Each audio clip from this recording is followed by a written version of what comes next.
These are the literacy instructions for week 2. So this week, reading and writing are combined, and we're learning to explore and learn more about Anzac Day using our literacy skills. So for writing, there's still a quick write. So this is the same as week 1. There's a prompt each day.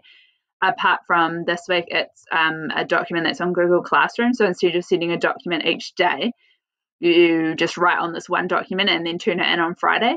You can share it with me when you finish your writing, but just turn it in on Friday.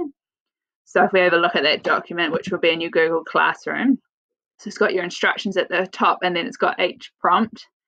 You just click down and then start writing on here and then turn in on Friday. So that's your first task for literacy. And then your second is an Anzac Day project. And so over the week, you need to complete at least one activity from each of the boxes. So there's 5 different boxes. So you need to complete at least 5 activities.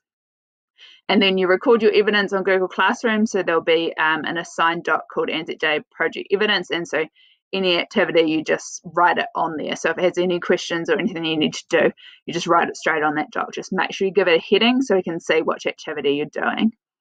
Or you can put it on Seesaw. Again, you need to explain what activity it is, or email, same thing. So if we have a wee look at that project,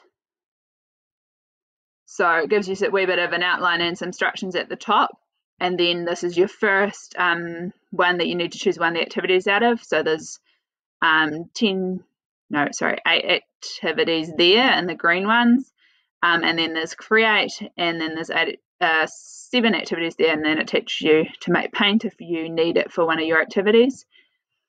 And then for think and respond, there's 8 activities. For the past is 4, and for the present and into the future there's 4. So you need to choose one from each of the different coloured ones.